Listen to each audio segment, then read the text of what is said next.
Bismillahirrahmanirrahim. Wa mimma jeung eta tetep tina sapalih perkara yajibu anu wajib naon i'tiqaduhu nekadkeunana itu ma aidon deui ala mukalafin ka saban-saban jalma mukalaf annal umuro ari saestuna pirang-pirang perkara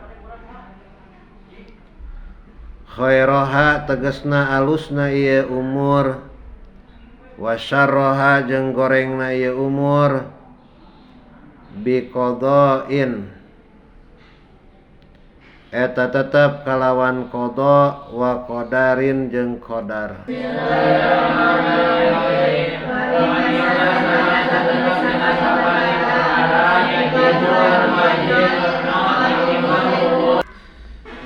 Tina sawareh perkara anu wajib ceuk sara ditekadkeunana ku sakabeh jalma mukalaf rek lalaki rek awewe bahwa si mukalaf kudu nekadkeun kana saestuna sakabeh perkara boh alus atawa gorengna eta teh sakabehna oge teu leupas tina qada sareng qadarna Allah. Ngan ku ayana musannif ngadawuhkeun sarupa kieu kana materi kata wa mimma yajibu i'tiqaduhu, maka timbul pertanyaan,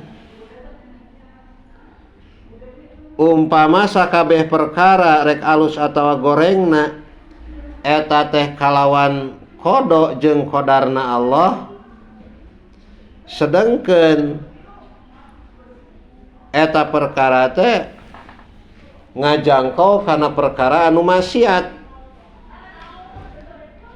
Atuh saumpama maksiat kalawan qada qadarna Allah, ari qada qadar teh pamastinya ceuk basa Sunda nama papasten ti Allah, atuh misti wajib mikaridona kana eta perkara, wajib mikaridona kana eta maksiat gitu.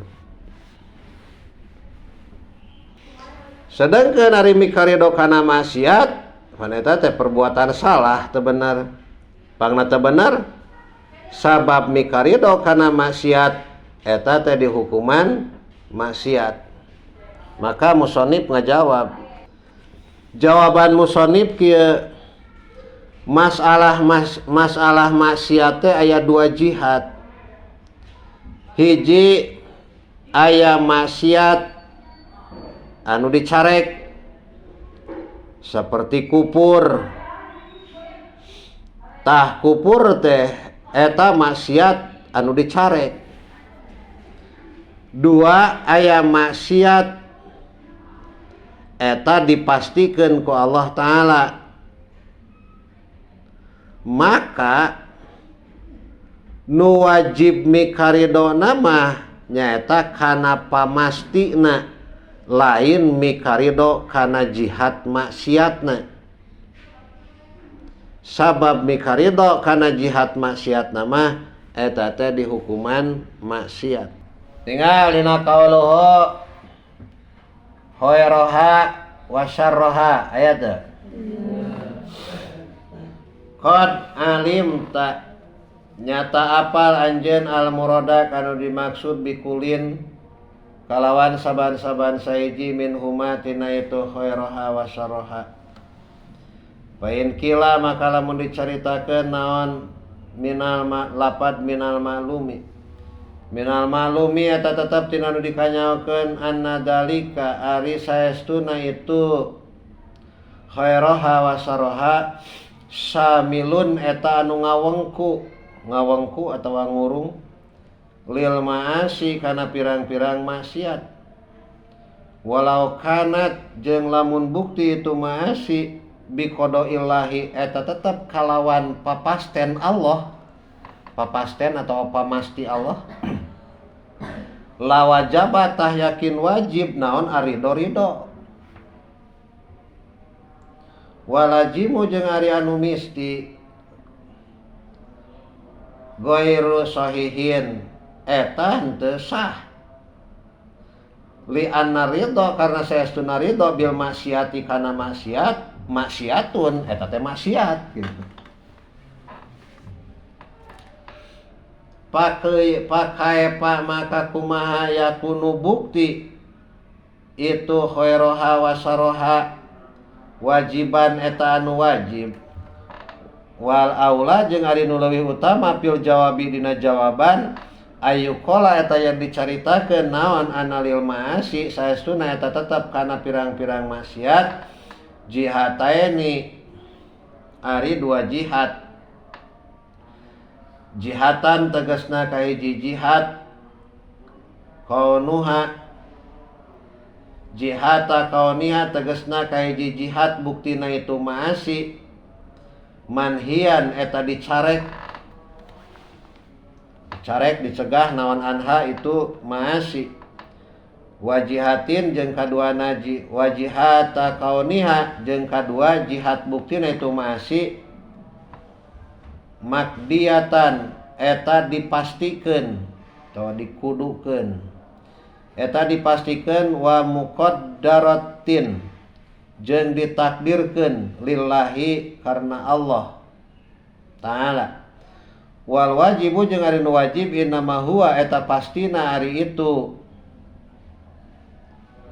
wajib ar-ridho eta ridho biha kana itu maksiat minal jihati tina jihad asaniyati anu kadua wa amar ridho jeung anapun ari ridho biha kana itu maksiat minal jihatil ula tina jihad anu kahiji bahwa maka ari itu ridho maksiatun eta maksiat patanabah tah kudu eling-eling anjeun jadi min jihati kauniha muqtadiyatun wa muqaddaratun. Jadi tina jihad naonna ridho teh kana pamastina gitu, lain kana maksiatna. Wah tulipa jeung diihtilafkeun naon pimanal qodoi na makna qada wal qadari jeung makna qadar. Pakila maka dicaritakeun naon lapad al qada wari qada iradatullahi eta pangersa Allah taala bari malur Allah wa ta'alluquha jeung ari ta'alluqna itu iradat al azaliyu eta ajalina wal qadaru jeung ari qadar ijadullahi eta ngayakeunana Allah taala bari mur Allah al asya'a kana pirang-pirang perkara ala wifqil iradati bari ngakuran kana iradatna Allah bari ngakuran kana iradatna Allah pa iradatullahi maka ari iradatna Allah taala bari mur Allah al muta'alliqatu anu cumantel azalan dina ajalina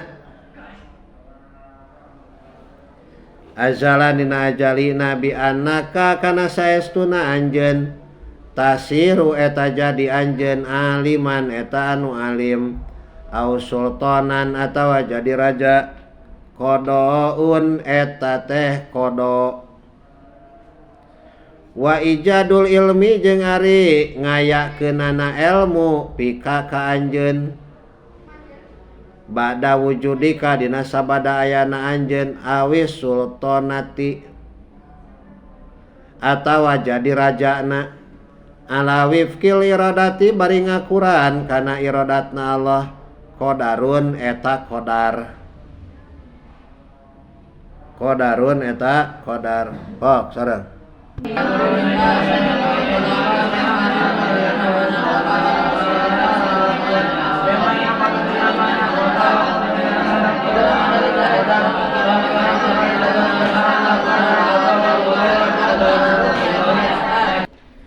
para ulama ahli kalam, ulama tauhid beda pendapat, beda paham dina masalah qada jeung qadar.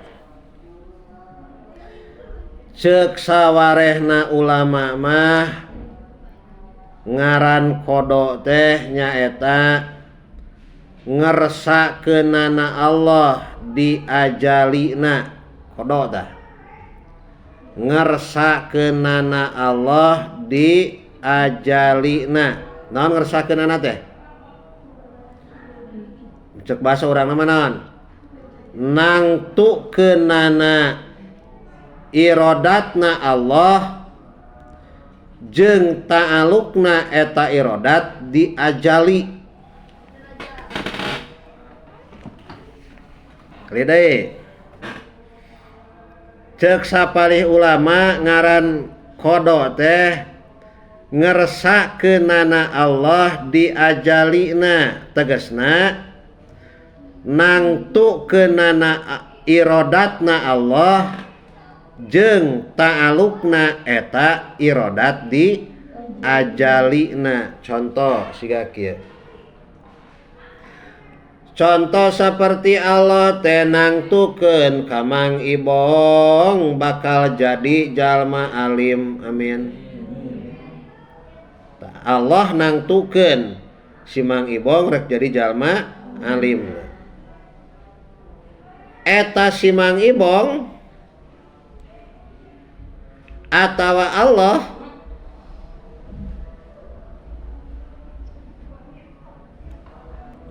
beta kumaha Allah nangtukeun ka si Mang Ibong bakal jadi jalma alim.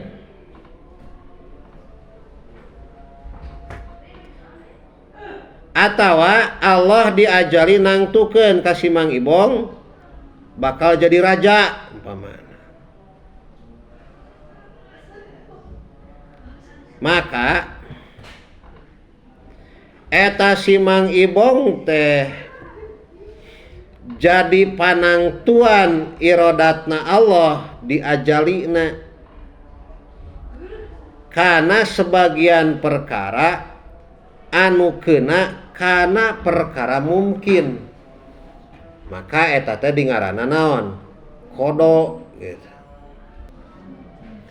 Mana nangtukeunana Allah diajali geus kitu ponokna mah. Eta ngaranna naon?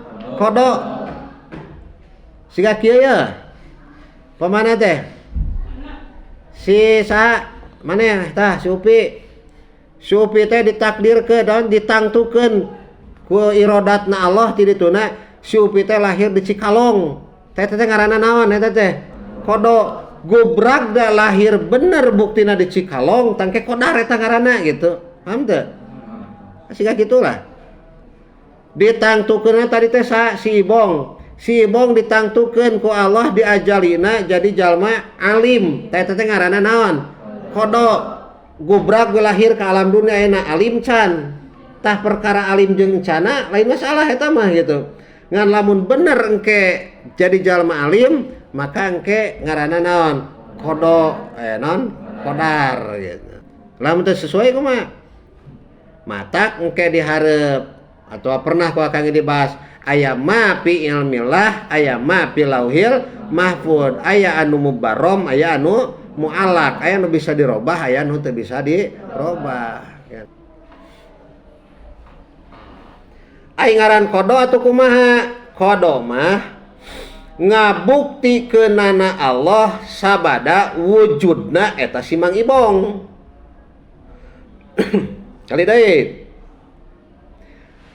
Qadar mah ngabuktikeunana Allah sabada wujudna si Mang Ibong kana panangtuan irodatna Gusti Allah diajali.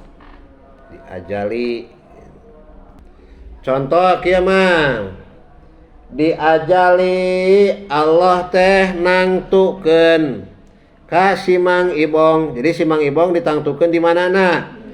Diajalina bakal jadi jalma alim. Naon namina?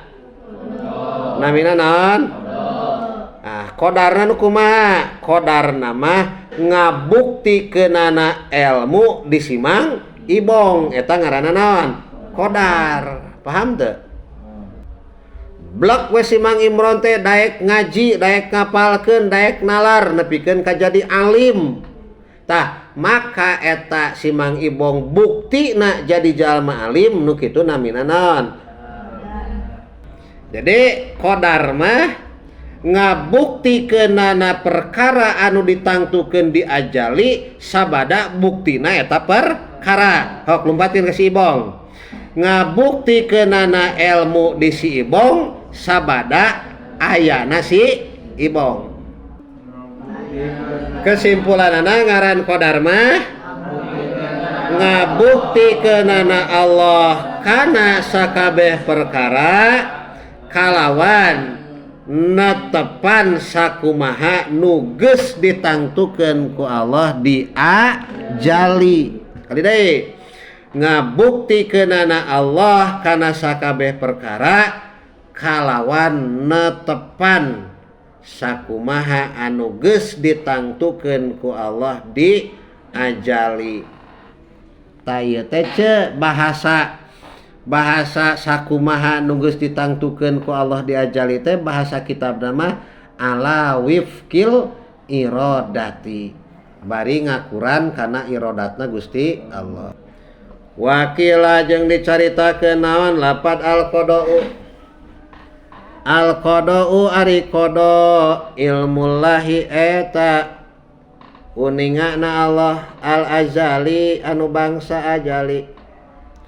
Wa ta'alluqu jeung ari cumantelna ilmu bil malumi kana anu dikanyaokeun. Wal qadaru jeung ari qadar ijadullah eta ngayakeunana Allah al asya'a kana pirang-pirang perkara ala wifqil ilmi bari ngakuran kana ilmuna Allah. Pa ilmullahi maka ari uningana Allah atawa ilmuna Allah al muta'alliq wa anu ta'alluq ajalan dina ajalina bi anasah so kalawan saestuna jalma tasiru eta jadi itu sahos aliman eta anu alim ba'da wujudi dina sabada ayana sahos qadaun eta teh qada wa ijadul ilmi jeung ari ayana ilmu pihi di itu sahos ba'da wujudihi dina sabada ayana itu sahos qadarun eta qadar qadarun eta qadar. Wakila al-qada'u ilmullahi tapi nurutkeun sawareh ulama deui mah ngaran qada teh cenah mah ilmuna Allah. Jadi numutkeun ulama ieu mah ari qada teh ilmuna Allah diajali jeung ta'alluqna eta ilmu kana sakabeh maklumatna. Tuluy ari ngaran qadar mah ngabuktikeunana Allah. Deui ngaran qadar mah ngabuktikeunana Allah kana sakabeh perkara kalawan netepan sakumaha anu kauninga ku Gusti Allah diajali. Atuh kurantaran ngaran qada teh ilmuna Allah tegasna uningana Allah diajali jeung ta'alluqna eta ilmu kana sakabeh maklumatna maka ari uningana Allah diajali anu ta'alluq kana hiji jalma umpamana bakal jadi alim sabada wujudna eta si jalma maka nu kitu dingaranan qada. Sedangkan ari ngabuktikeunana Allah kana eta ilmu di hiji jalma sabada wujudna eta jalma di alam dunia maka eta mah dingaranan qadar. Ya sarua keneh jeung nu tadi. Si Ibong. Tadi teh kan keur nyatakeun si Ibong nya. Si Ibong umpamana teh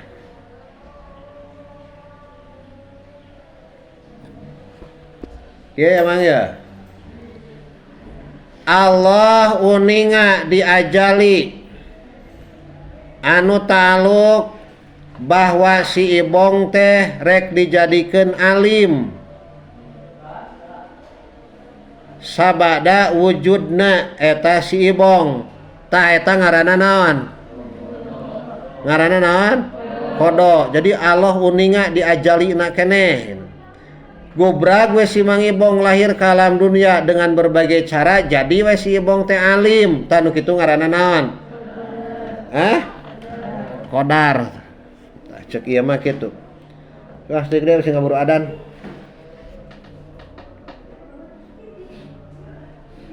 Naon pal wa ala kulin jeung netepan kana hiji-hiji jeung eta tetep netepan kana hiji-hijina minal qaulaini anu tetep tina dua qaul pal qada'u maka ari qada qadimun eta anu qadim li annahu karna saestuna itu qada sifatun eta sifat min sifatihi anu tetep tina pirang-pirang sifat Allah taala.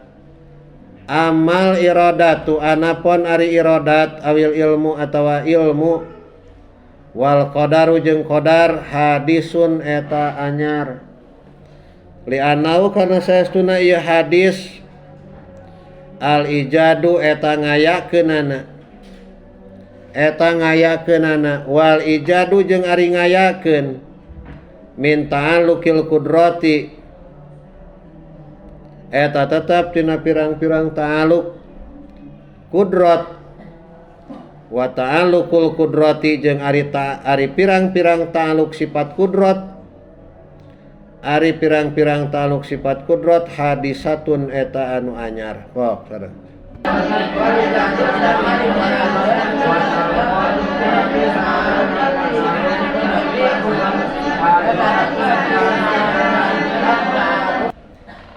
umpama urang ngalirik kana dua kaul ditimbang-timbang dua kaul nu tadi ceuk kaul nu kahiji qada qadar tina naon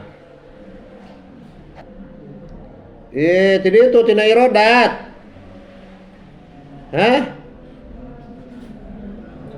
nya tina iradat tadi itu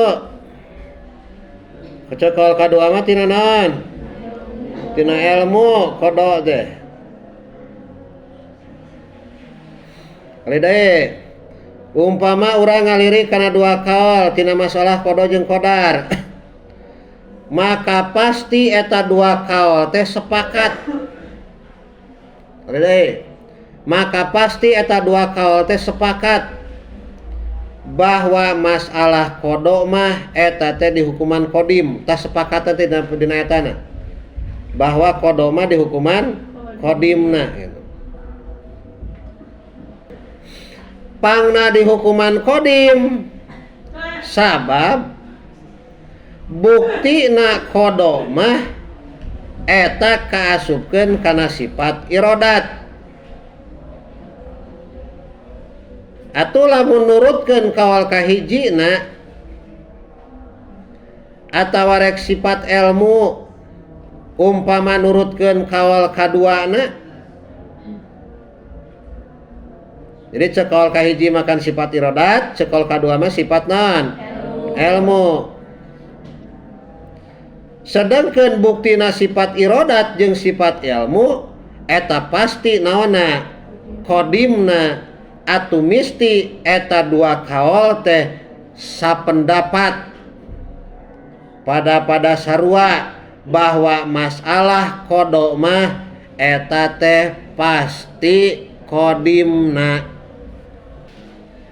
Kitu deui eta dua kaul teh bersapendapat deui gitu antara kaul kahiji jeung kaul kadua teh sapendapat dina masalah qadar sapendapat dina naonna bahwa qadar mah eta teh di hukuman hawadisna di hukuman naon hadisna. Naon sabab napangna qadar di hukuman anyar? Sabab ngaran qadar mah ngabuktikeunana Allah kana perkara anu geus ditangtukeun ku Allah di ajali, atawa ngabuktikeun perkara anu geus kauninga ku Allah di ajali. Eta mah di hukuman naon? Hadis. Kali deui mang qadar mah naon? Di hukuman hadis.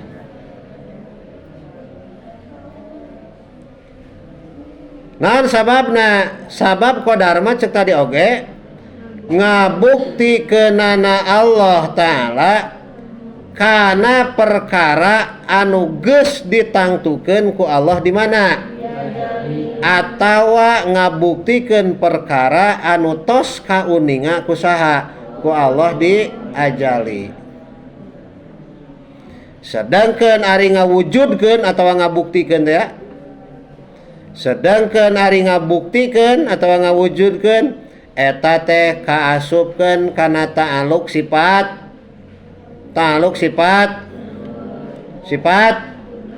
kudrat. Tegasna kaasup kana garapanana sifat kudrat. Sedangkeun ari garapan sifat kudrat eta wungkul kana barang anu hadis, barang anu anyar. Kulantaran kitu atuh pasti ayana qadar mah eta teh di hukuman anyarna, di hukuman hadisna, di hukuman anyarna, di hukuman hadisna, nurutkeun dua kaul bari sepakat. Wallahu a'lam.